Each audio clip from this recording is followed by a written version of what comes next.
Okay, so again, welcome to Beyond Code. Today is June 17th, and this is our second session, and you'll be hearing about some amazing hacks from some team members of ours at GitLab. My name is Jamie Rochelle, and I'm the Evangelism Program Manager here at GitLab in the Community Relations Department. I oversee the Heroes and Meetup programs, and I like to share my favorite movie. And I love musicals, and my favorite musical is actually Grease. How about you, John? All right, I'm John. I'm also on the community team at GitLab. I work with Jamie. I love meetups. I have been going to GitLab Meetup since I joined the company 3 years ago, and they're always so much fun. I love hanging out with all the community members. So thank you everybody for being here today. And my favorite movie is Top Gun. And I love the music. I love the airplanes. I love all of the comedy, and yeah, just great nostalgia in that movie. So yeah, that's my favorite movie. Awesome. Are we gonna have everyone else do intros now, or we'll do that before the talks begin? At each talk, each speaker will be able to introduce themselves and share their favorite movie as well. So John, do you want to share a little bit about GitLab and what the platform is about? We know that this, kind of meetups tend to attract people that are new to GitLab, the GitLab community. So I just wanted to spend a few minutes introducing GitLab for folks that may not know much about us. So GitLab is an open source DevOps platform. So you can do everything from manage and plan the products that you want to build to kind of monitor and make sure that they're secure. We have 10 stages of the DevOps lifecycle that we cover that are listed in the top row there: manage, plan, create, verify, package, secure, release, configure, monitor, and protect. So anything that you need to do to, like in your DevOps kind of lifecycle, GitLab covers. We're open source, we're extremely transparent, so you can find our company handbook online. You can watch recordings of team meetings on our GitLab Unfiltered channel on YouTube. You can go to our public issue tracker and follow all of the work that's in progress on our product, and comment and engage with our product and engineering teams. Even our people ops team uses public issues. And we have Carol from people ops here, which is why I'm giving them a shout. And yeah, it's a really cool place to be. It's a great product. We have an amazing community with thousands of contributors who have contributed to GitLab, whether it's code, documentation, translations, organizing meetups, doing talks about GitLab, speaking at meetups, speaking at our big commit event. So really a cool community to be part of. And we hope that you'll all continue to stay engaged with GitLab after today. Thank you, John. So I'm going to give a quick little overview. I'm not going to read this all to you, but just what Beyond Code is and where it came from. A teammate of mine, Nerdsy, came to me when I first started back in February and said that she wanted to engage and inspire women to speak more and also share different hacks and ways we use the platform outside of just coding. So we, brought our two brains together and we birthed this event called Beyond Code. So this is a way to highlight all the different ways to use GitLab outside of coding, and also highlight our women teammates as well. So today's overview, we just went over what is Beyond Code, and now we're going to start kicking it off and share some of these amazing hacks. After the hacks are shared, we're going to do an interactive activity trivia and give more information on how to get involved with GitLab and some upcoming events that we have in conferences as well. So Laura, do you want to kick it off today and share about your hack? Sure. So my name is Laura Duggan. I will start with my favorite movie as a little icebreaker. I would have to say that it is Little Women. I know there are a few versions floating around, but the new one, the Greta Gerwig version, it's good for like a solid cry. It's a good one. And so for my hack today, I'm going to talk about how I use GitLab as a personal notebook. I am an engineer on the digital experience team, but prior to that, I was a designer, a UX and graphic designer. So I wasn't super familiar with Git or GitLab prior to being an engineer. So if you want to go to the next slide, I will chat a little bit about what Git is, first of all. So it's a version control software. So it allows a lot of people, hundreds, thousands of people to work on the same project at the same time, make changes, and Git keeps track of which is the newest version, the source of truth, and merges everyone's changes in so that the latest version is what's on the main branch. We use this idea of branching. So prior to being an engineer, I didn't use Git. I was not familiar with it at all. So on the next slide here, I have the challenge that I was facing is I wanted to get more comfortable with Git. I knew the kind of the 3 common commands, but everything beyond that was foreign to me. So I wanted a way to kind of mess around with Git. I wanted to use it in my own project that I could accidentally delete things or see what different commands did and play around with it. So that's what I was looking for, was a way to get comfortable with Git. And in the next slide, I have an opportunity that starting at GitLab, I wanted just a quick place that I could throw, links or videos that I wanted to watch later, a virtual notebook, if you will. And so I thought, this is a perfect opportunity. I want to keep track of what's going on in my day-to-day. I usually write down a physical to-do list every morning, but why not use GitLab for this project and have a way to kind of learn Git at the same time? So the next slide, the hack. I decided to make a personal virtual notebook using GitLab, so stored on GitLab, and be able to have all of this accessible on GitLab and be able to own something and mess around with Git commands and not be afraid that I'm gonna, bring down GitLab.com, So yeah, I'll go a little bit into the points of my hack. First of all, I started by creating a blank project. You can do this right in GitLab. In the interface, there's a projects dropdown, and you can go right in there and create a blank project. And you'll see on this slide, there is a section where you can choose a public project or a private project that only you can see. For my purposes, I chose a public project. I didn't have anything really that needed to be hidden or needed to be confidential. And in case anyone else wanted to kind of use this idea, it's available for the whole world to see. So yeah, created the blank project. And then next I added and edited some files. So you can also do this right in GitLab. There's just a big add file button, and you can go in there and you just write content. So you can kind of see here that I have goals, meetings, and work that came up every single day. I'll put these 3, this is kind of my template that I use every single day. And for me, I use a new one of these templates every day. So I have like June 1st, 2nd, 3rd, 4th, 5th, etc. And you can edit this directly in GitLab. There's a big button there that says edit or use the web IDE, and it's just Markdown. So it's pretty simple, very readable for you to just write directly in GitLab. And then I know this is called Beyond Code, but if you wanted to, you could clone this project, which means that you clone a copy of it to your computer and you do everything locally on your machine and then push it up to GitLab. This allows you to make large edits. You don't have to commit as frequently by just cloning it on your computer. And at the end of the day, you toss it back up to GitLab and they store it for you. So this allows me to play with those Git commands, like I was saying, and delete things and try things and rebase things. There's all these different commands that are available in Git, and I can do that all from my machine and have a version of it stored on my machine. And then you can even go as far as to create a generator that, write a script and creates a generator that builds your template every single day for you as you start your day. You can get crazy with it, but this is a nice project that I was able to own and have on my machine that I wasn't afraid to kind of mess around with. And lastly, on the next slide, since it's a public project, like I mentioned before, I can share this link to anyone. If my manager is wondering what I'm up to this week or today, or I have teammates that wonder how busy I am or what I've been working on, or just for my own kind of personal checklist to kind of see how productive I've been this week.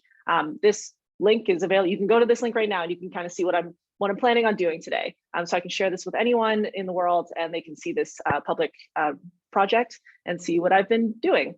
So that is my hack.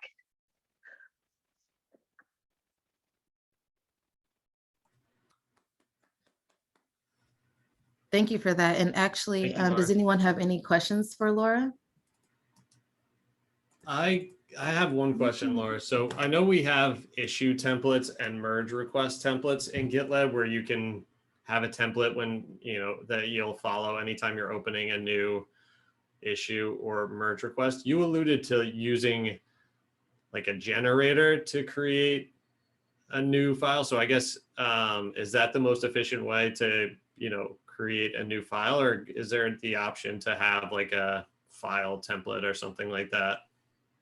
There would be the option to create templates, issue templates, or merge request templates. The reason I haven't is because I'm the only one using this project, so I can commit directly to my main or my master branch myself because I own it. I'm the administrator, so I can do it without kind of getting requesting to merge. I don't have to ask anyone to request to merge, so I don't have to use those templates. But I could set that up so that every time that I wanted to create a new file, it would generate these the goals and my to-dos and my meetings. It would create that template for me, and then I could just merge up those changes.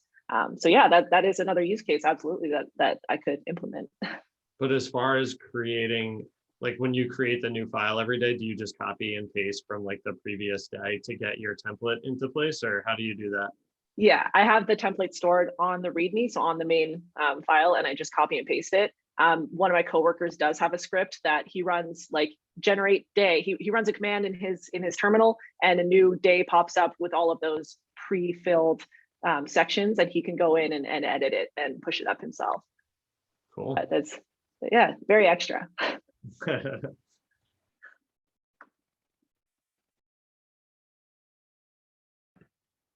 Any more questions before we move on to the next hack today? And if you don't have questions at the moment, feel free to drop them in the chat and we will circle back to them at the end of the sharing. So Veethika, are you ready to share your hack today? Yes, I am. All right. So hi, everyone. I'm Veethika, a senior product designer with GitLab. And my favorite movie is Spirited Away. And it's all because of the illustration style that's being used, that has been used in that movie. It just takes me to a different place. All right, so the team that I work for is Pipeline Execution here, and that was previously known as Continuous Integration. And today I'd be talking about designing for a developer experience, the challenges that I face as a designer in my day-to-day work, and the hacks that I've discovered to overcome them. All right, yeah. I'd first like to highlight certain aspects of a developer's day in a life that sets the ground for what I would be showcasing later.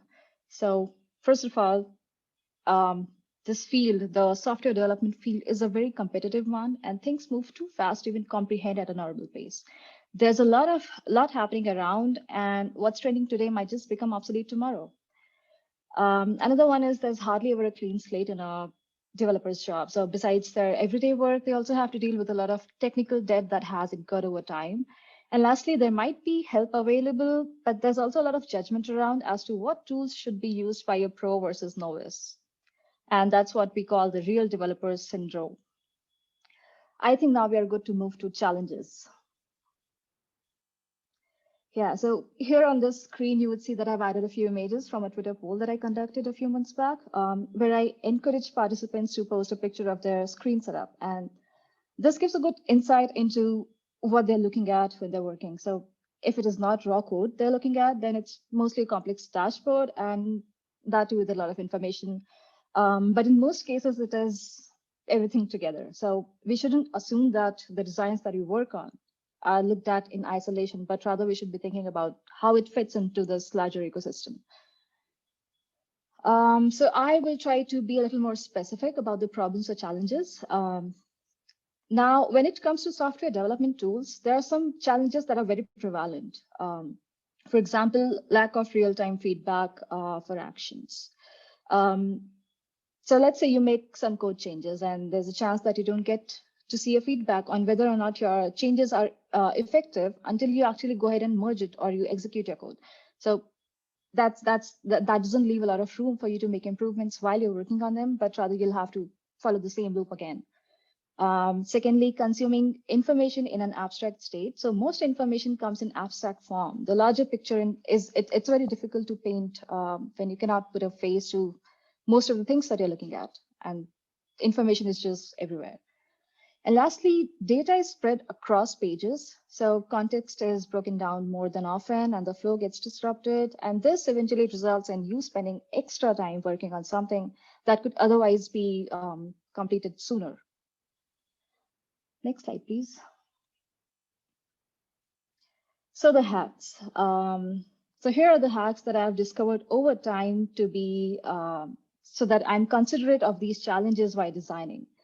Now, hack number one says provide concrete visual interaction for abstract data. So what I figured is translating the crucial data into perceivable and actionable elements in the UI. It can really save a lot of time for the users. It can allow them, it does allow them to identify the areas that require immediate interventions and even take appropriate actions with ease. And a really good example that I want to present in this context is that of the pipeline editor design. This is something that the pipeline authoring team at GitLab is working on.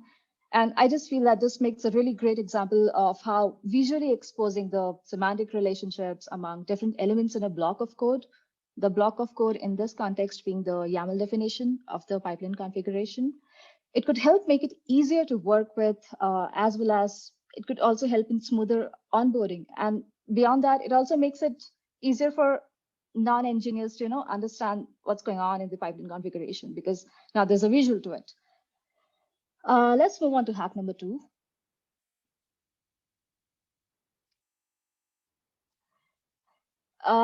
If you have ever played with Lego blocks, then you would have realized that there's really less room for you to go wrong with those. And that's because how they're designed.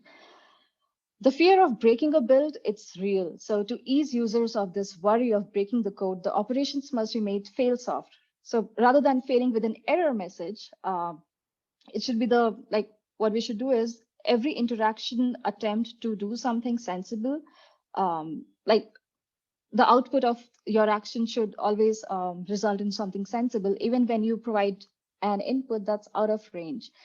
And a good example that I was able to find that too in the CI area was this ability that we added in 13.7 release to pre-populate variables when running a pipeline manually. So what it takes away from you is the cognitive load to remember all the variables that were used in that pipeline definition. So you don't have to jog your memory to just populate the variables in the form, and it just comes pre-fill for you. And that really makes the task much more smoother and disruption-free. Moving on to hack number three. This says provide immediate feedback. It's nothing very different, something that's very obvious, but it's really good to be cognizant of this. So not being able to see immediate feedback for your actions has been it's really a struggle, right? And this kind of brings in an extra delay in the process as you have to take additional steps to validate whatever you're working on, the changes that you're working on, before you move on to the next step. So it's really important that whatever actions users are performing, my Siri has suddenly activated, I'm so sorry. Yeah, so it does show you, your UI does show you a feedback right there while you're performing it. And this lets me talk about my favorite feature in GitLab, which is the review apps. I'm very thankful for that. What this does is it provides an automatic live preview of changes made in a feature branch by spinning up a dynamic environment for your merge request. So you will be able to see how your changes looks in reality on the web page while it's still in the merge request form without having to go and merge it before. And this really saves a lot of time because you don't have to wait for to see the changes live on your actual product and follow the same loop of changes again. So these were the three hacks that I wanted to talk about. And moving to the next slide. I want to close this presentation on a note, I want to quote John Romero here. This says, you might not think that programmers are artists, but programming is an extremely creative profession. It's logic-based creativity. And with the work that we are doing here at GitLab, we just want to make sure that we provide our users the time and space to bring in their creativity in their work. Thank you. Thank you. That was awesome. Definitely some stuff I just heard for the first time, especially the review apps. Anybody have any other questions or want Veethika to explain something else in great detail? Hello. Hey Veethika. So this is Ruben joining from India. So I'm a product designer, leading design in a small stealth mode startup in observability space. So Okay. I have seen, though as a designer, I really find it difficult to understand the nuances of the DevOps environment and so. So how do you, as a designer, bridge the gap between understanding the domain and translating that into design? Could you repeat the last part of your question again? Yeah, so even though I'm a computer science Just the graduate, last part.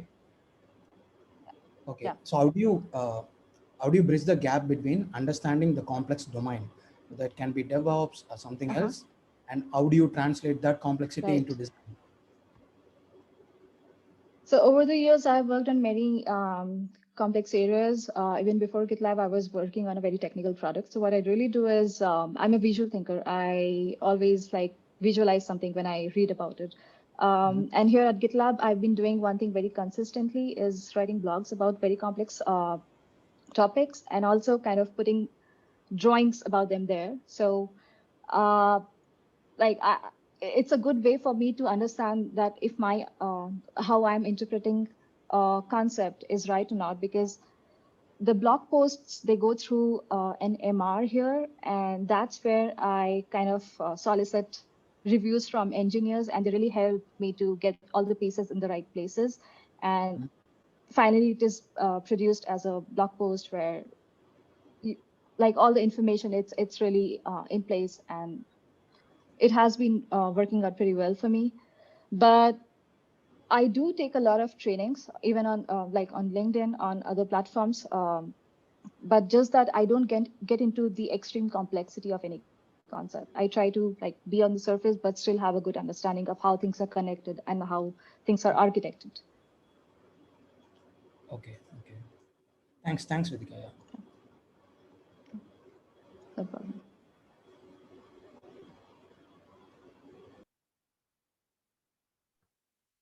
I have a quick question. Can you explain a little bit more about what product designers in UX actually do?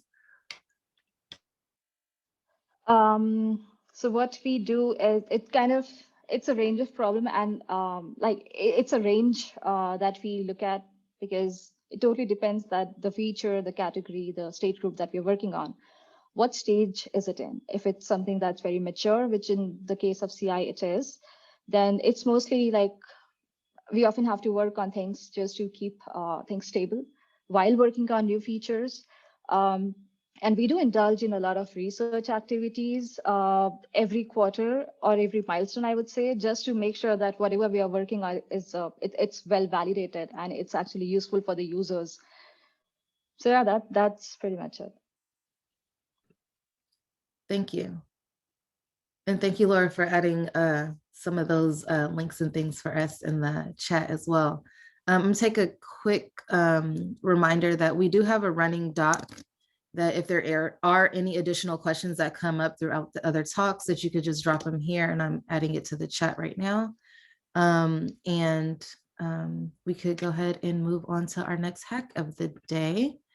Carol, take it away. Great, thank you. Hi, everybody. My name is Carol Teskey. I'm based in Dublin in Ireland, and I'm about 2.5 years here in GitLab at this stage. And prior to joining GitLab, I'd never used Git, never used GitLab. So definitely a big learning curve for me when I joined. I currently lead the People Success Group, and as John mentioned at the beginning, from a people group perspective, we also use issues and try to be as transparent as possible. So the People Success Group is learning and development, diversity and inclusion and belonging, and our People Business Partner Group, which you might know as HR business partners in other organizations. And I'm excited to talk about the time tracking tool that I use in GitLab to make me more efficient, essentially. So with that, I think, Jamie, we can go on to the next slide. So a little bit of context is one of the competencies we have here in GitLab is manager of one. And part of that is just making sure that as an individual, whether you're an individual contributor or you're a people manager, that you manage yourself and you manage your own priorities so that you can make sure that you hit your goals. And that is part of that is identifying any distractions, time stealers, blockers that might get in your way of being able to achieve what you need to. And Jamie, we can move on to the next one. And part of that is, I think, a challenge for being a manager. One is what you do with your time. Like, so how do you manage your own time to be as efficient as you can to get what you need to get done, but also to help support your teams if you are managing teams. So that was a challenge that I had, and especially when teams have multiple priorities that are expected of them at the same time. So we can go on to the next one. And the opportunity here is, like, if you understand where your time is being spent, you can understand how to plan from a capacity perspective better. So you're not overloading people. So as a manager, you don't want to be throwing too much at your teams or individuals, because it can lead to burnout. But getting the right balance is to achieving the organization goals, but also being able to allow the individual to get the right alignment with work and personal. And with that, also being able to see, are there proactive actions you can put in place? So, you know, a person's time mightn't be needed and you can allow somebody to be more self-sufficient. And the other opportunity is, like, looking at my own time and saying, what's distracting me? Is it Slack? Is it email? Is it issues? And like how I can try and alleviate some of the distractions. So that's a bit of context there. So we can move on to the next slide. And what I use for this is a time tracking functionality in GitLab. And I'll say thanks to Rose, one of our PVPs, who introduced me to this. When you open an issue, on the right-hand side, there's a list of different functionalities you can use, one of them being time tracking. And on the screen there on the left, you'll see you could either estimate the time, or you can put in the actual time that you spent. I tend to use the actual time because it's more accurate and it gives me a better picture. So as an example, we had our prep meeting for this session last week. It was 50 minutes. So in the issue I had open for the Beyond Code, you put in, I put in /spend, put in the amount of time I attended on that, and you can see it tracking on the right-hand side. So that's typically how it works. And if we go to the next slide, I can show you how it accumulates. So periodically in my career, I've always taken a day or two a month, a quarter, to really look at tracking what I'm doing and seeing what distractions are there any time stealers that I have, so that I can keep myself on track and to be as efficient as possible. So an example of this in GitLab I did on Monday. I would have previously, prior to GitLab, used Word or pen and paper. So it's really handy having a tool that automatically calculates the time and you don't need to go and do it yourself. And what you do is you just, as you're working on something, add in what it is, the time, and then you can see on the right-hand side how it accumulates. And at the end of the day, you see how much time you spent. For me, then it's a case of stepping back and looking at, you know, if I was working on something and then I did 10 minutes in Slack and then went back to working on it, it's a good way for me to say, okay, well, you need to block your time, protect it, maybe turn off notifications, etc. So it's just a way I've seen, or identifying that there's a lot of meetings or an async environment. How can you cut down the meetings that you may not need to attend, etc. So from a personal perspective, that's how I use it. And then if we go to the next slide, we as a team, we sometimes use it to see where we're allocating time. So on the left-hand side, this was a track we did for our people business partners. So they were spending a lot of time working with team managers, team members, leaders, etc.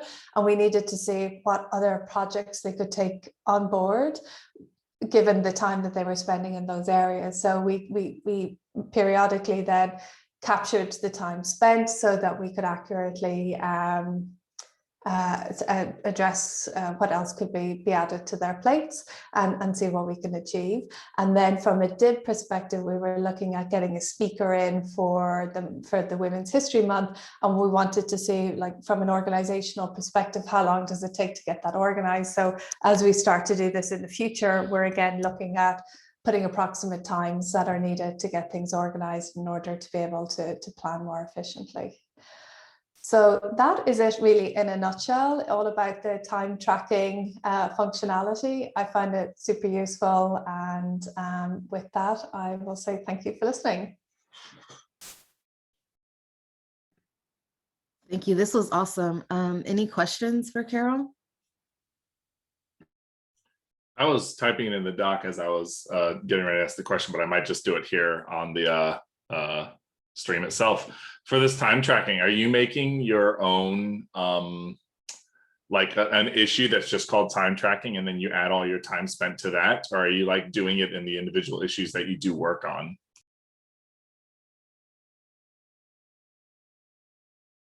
So it would help if I come off mute there, PJ. So I do both. So if it's in the team, so we would do it in the individual issues. Me personally, I pick like say a day, and I'll just write the date, and I'll keep that. It's a personal thing. It's like what I've been working on and the time. So I think it works on both. I want to use it more within the team, because I really do believe that it helps us figure out what we can get done and plan more accurately. I'm bringing this back to my team. We're not really using the time spent functions as much as I think we could. And I think it'd be really cool to show where our focus is. And at the end of a quarter, we can look back and see where time was spent. So yeah. I think it's awesome. I think it's a great idea. Thank you. Sure, thanks.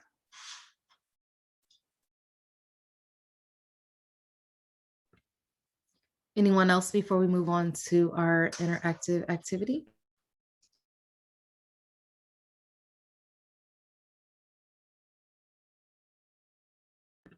Well, I want to thank you all for what you shared today. It's definitely a learning experience for me, and I'm sure everybody else is like taking notes on some of the things that we can implement in our day-to-day as well. So with that, we are going to move over to Slido, which is going to be our interactive. If you want to scan this QR code, it's just a quick quiz. It'll be 5 questions. And for those who get them all right, has potential to win some swag.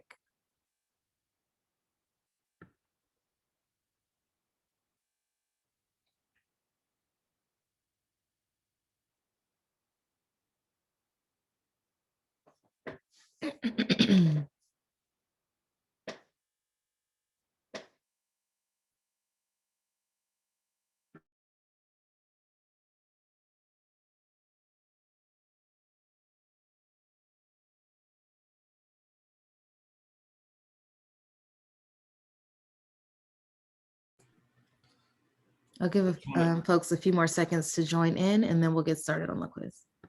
I was just going to add, if you're like me and your phone is old and the camera is not so good, you can also go to slido.com and type in the Beyond Code 2 hashtag to join the quiz.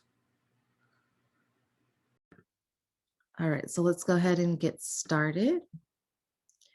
So first question, what is the upcoming, this might not work, but if you're a GitLab snob, if you will, what is the upcoming version of the next release?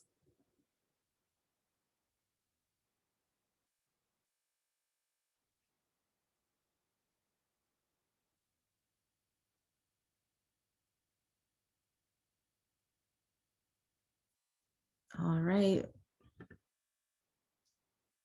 So if you got 14, you are correct. And we're going to give more details about the upcoming release later after the trivia. So when assessing time spent, what is the functionality used?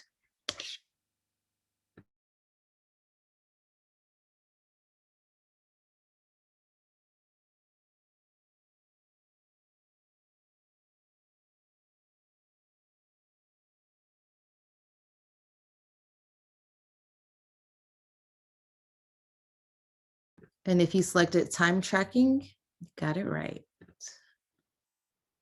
So next question, what is the version of control software that allows hundreds or thousands of people to work on the same project, make updates, and merge their changes into the single source of truth?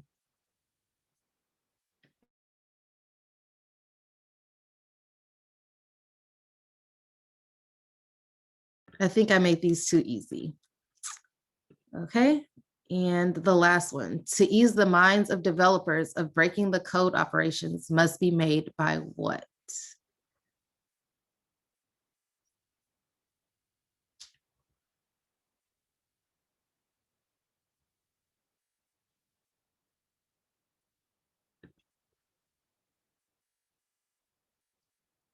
All right. There we go. And the last question, when cloning for use locally, you can make larger edits without committing frequently. True or false?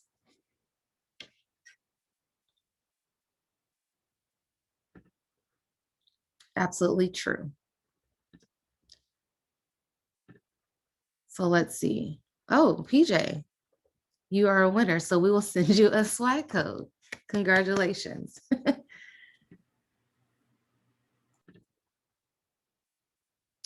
So with that, we're going to be giving the next couple of slides just a few ways to join the GitLab community if you're not already involved.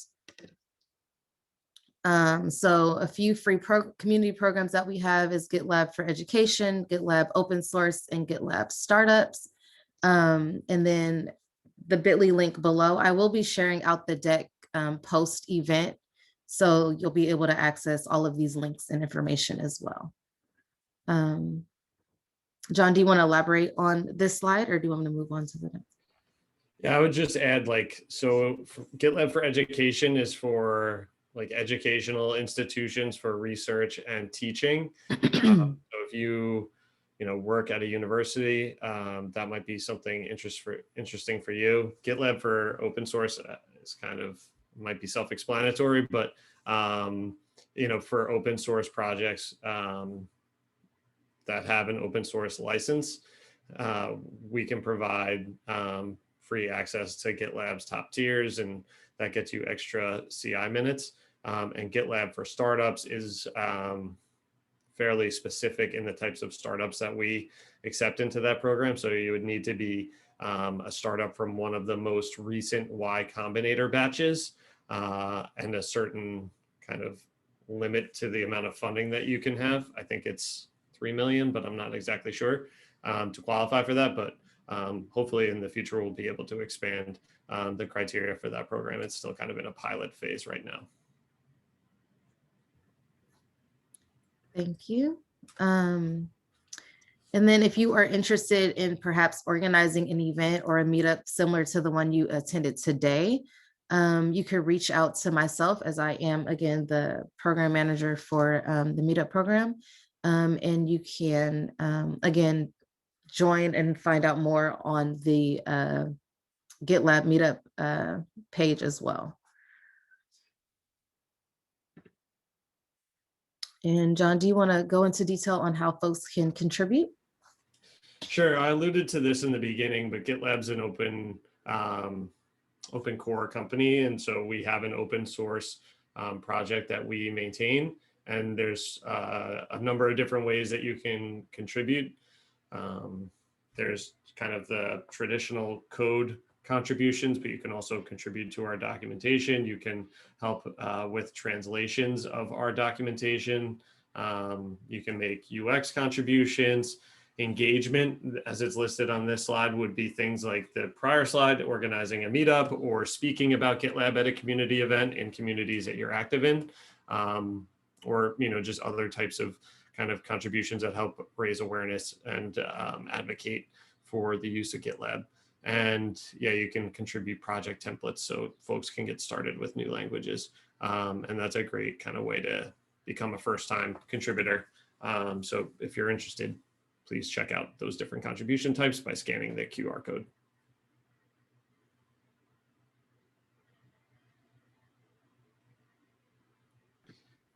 And this slide is just a reminder that we are always looking for folks to not only just contribute, but to also engage with us on socials.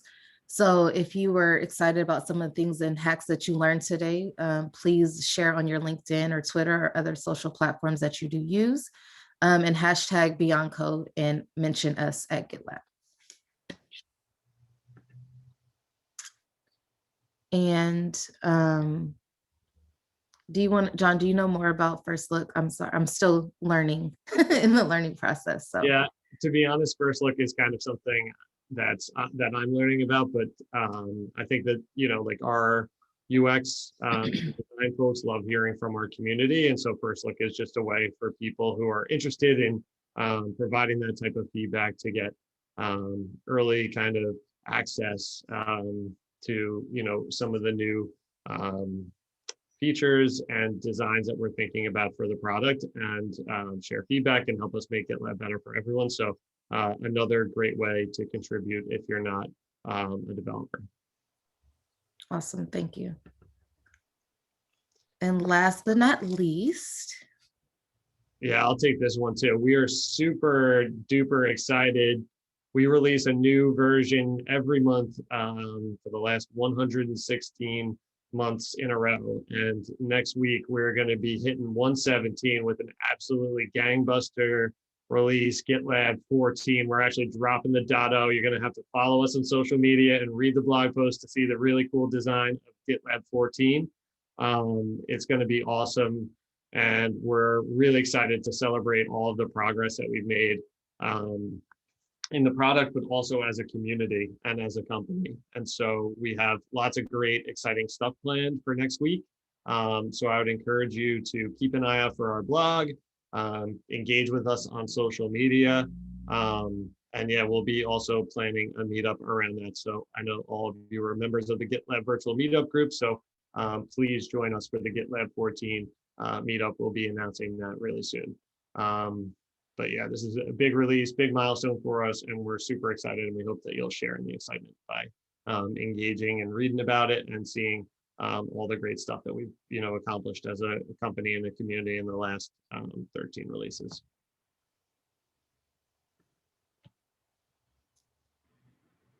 And GitLab Commit is coming up in August, and that's going to be another great place to kind of celebrate all the cool stuff from GitLab 14. And you can hang out and hear from me and Jamie and lots of amazing community members who will also be part of that event.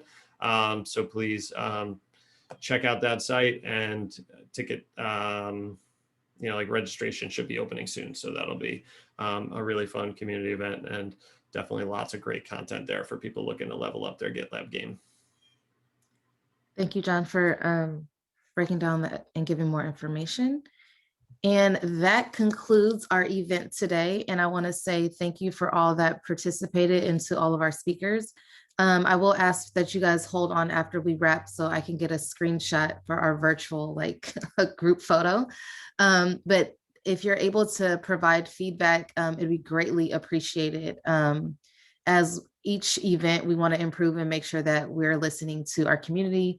As GitLab, that's one of our values, is making sure that we put an ear to the community, and that you guys are able to contribute, and we provide things that you guys are looking for. So I'm going to actually make sure that I share that link into the chat, and also there'll always be a post event email that I will share the YouTube video, the feedback link, and also what else am I sharing? Oh, the PDF. So you guys could also see the deck as well.